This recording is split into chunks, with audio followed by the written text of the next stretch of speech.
how cool this is to be doing this.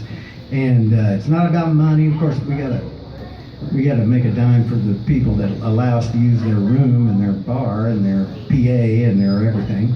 But it's just about really, really having a good time and kind of trying to revive Springfield's music legacy. When I grew up here, I did my first recording when I was 7 years old on the third story of the old KWTO building on Flintstone. And that predated tape recorders. We didn't even have a tape recorder here. And it was direct to acetate. You just stood around the microphone. There was one microphone, one even mono. And they put a needle on a pristine record, and that there was a light that heated up that thing so the needle would scar it, and the rubber just fell off on the floor. And if you messed up, they just threw that record away and started over. I mean, you practiced back then because there was no punching in, there was no correcting anything. You either did it or you did. And it was a great time, but it shows you how far we've come in my lifetime. I've seen things come from no tape to now digital multi-track recording. So I mean, in a period of, I'm 63, that's not a long time. And I've still got an old mono tape recorder out of one of the old KWTO recording rooms once they came here. And that thing, it's older than me, and it still works perfectly. Find anything today, I challenge you, find anything that will last 65, 70 years and work perfectly. I mean, it just doesn't, they don't do that anymore. So anyway, one of my big heroes was Wayne Carson, and we cut 1 million of his tunes.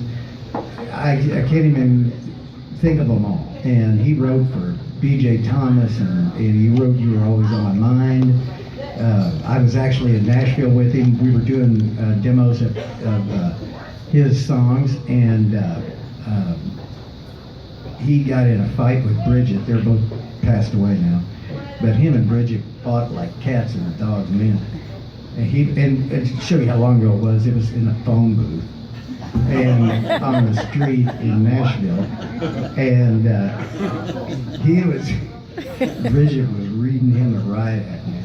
And you could hear it plumb outside the phone booth. You know, she was on a tear, and Bridget was, she was very spirited, and lots of stories about that. But she was just tearing him up, and so he was, going, and he said, "But honey, you were always on my mind."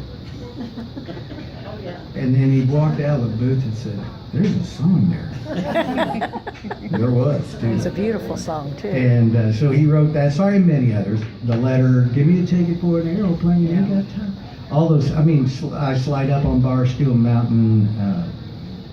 I can't even call them all right now, but here's one I wanted to do that you never heard, and that's kind of cool.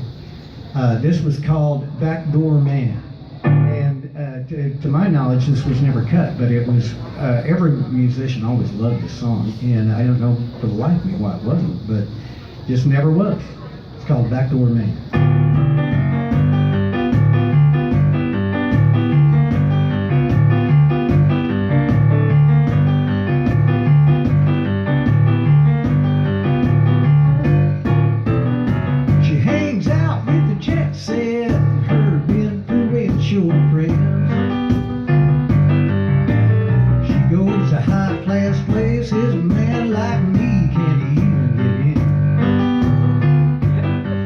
Well, she's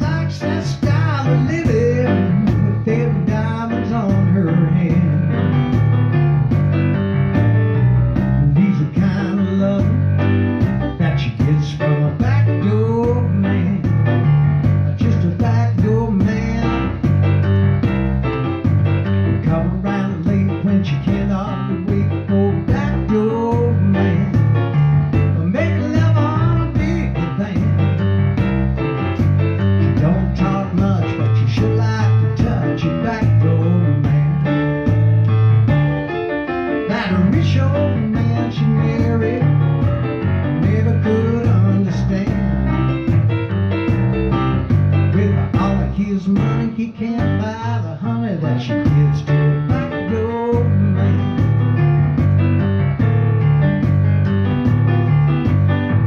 Some women just ain't happy unless they got a little something to hide. Got a skeleton in the closet, got a little action on the side. No chance she's taking, but she don't give a damn. All she wants to take is a love that she gets from a backdoor man, just a backdoor man. Come around late when she can't wait for a backdoor man, making love on a big van. She don't talk much, but you should like to touch a backdoor man. That rich old man she married never could understand. With all of his money, he can't buy the honey that she gives to a backdoor man. Backdoor man. Backdoor man.